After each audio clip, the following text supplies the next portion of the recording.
All right, today we have another review, and this time it is of the 2020 Rebellion R13 from Le Mans 2020 that finished second place, driven by Gustavo Menezes, Norman Nato, and Bruno Senna. Please get that joke, please.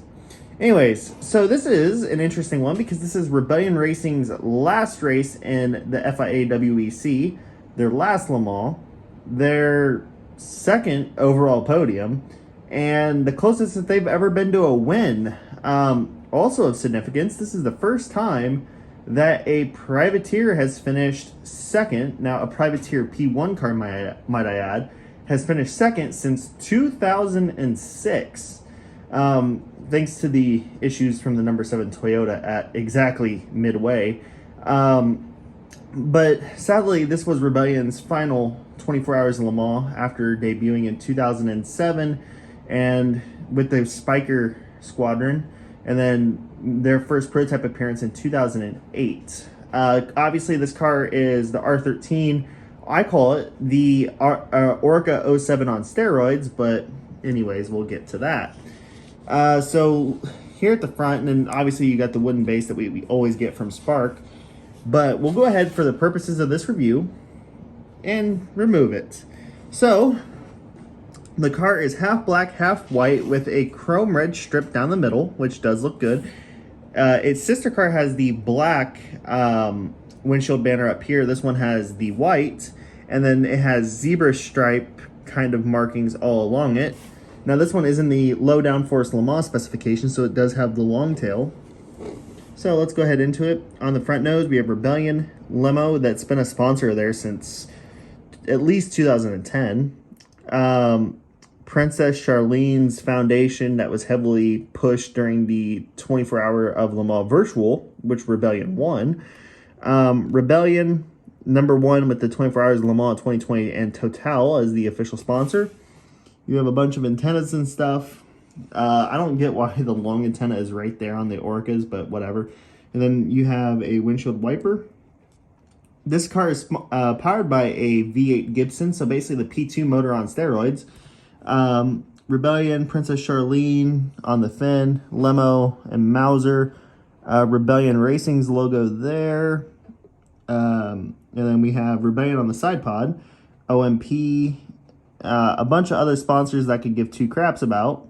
And then the FIA WEC decal. Of course, this was their most successful FIA WEC season because they actually won a couple of races, including Shanghai at COTA, and all that fun stuff. Shanghai was a great race to watch, too. The number 1, P1, FAA Action for Road Safety, which has been on the cars forever. And then right here, they actually modeled the air jack release. And then you have the Rebellion logos on the mirrors. On the tires, you have, they're obviously Michelin tires because all P1 cars have Michelin tires.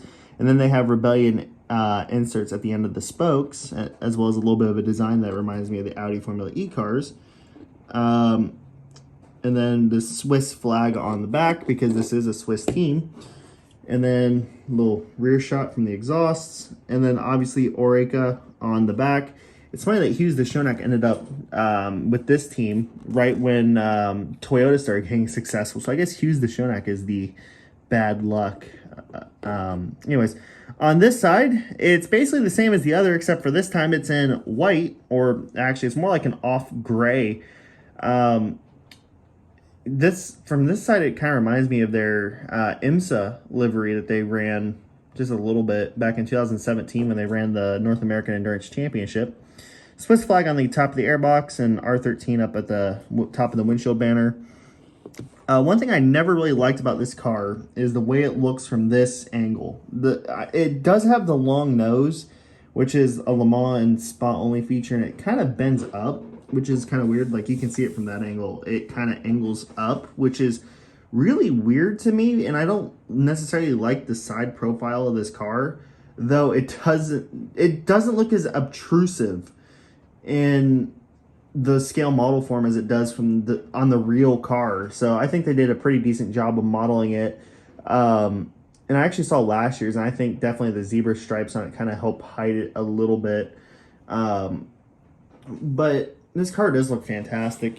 We get the look from the nose. This is probably the best angle to look at the nose because I think the way that the headlights kind of smush inwards really gives it more of a compact nose kind of look. So personally, I enjoy that quite a bit.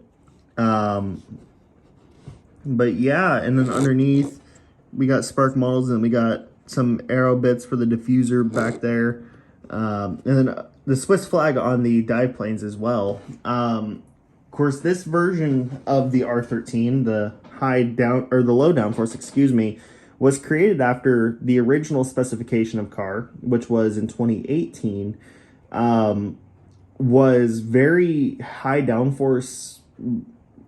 It was a very high downforce oriented car, so it was really slow in a straight line, but it was super quick through areas of Le Mans like the Porsche curves. And actually, at times, I remember there being a report on it that it was too glued to the ground, so there's too much downforce through the Porsche curves. But by and far, this was the most successful LMP1 of the later years outside of Toyota when you face it versus the BR1 and the obviously the Manor, Jetta.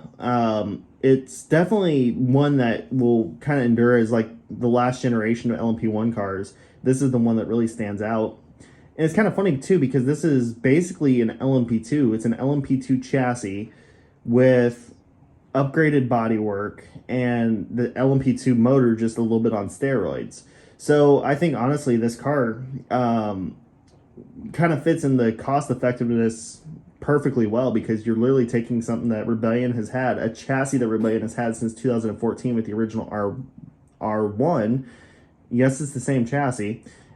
And they just kept upgrading it over the years and it got better and better and more reliable. And the Gibson engine in this thing sounds freaking fantastic. If you've not ever heard it, listen to it. And the way it sounds when it downshifts is freaking amazing. But anyways, enough of that. That's really it for the review, guys. So I hope you do get this if you can. I'm waiting on the number 3 car to show up because I cannot wait to get my hands on that thing. That thing is I just want to have the set. But anyways, that's it, guys. Thank you for watching and we will see you in the next video. Peace out, guys.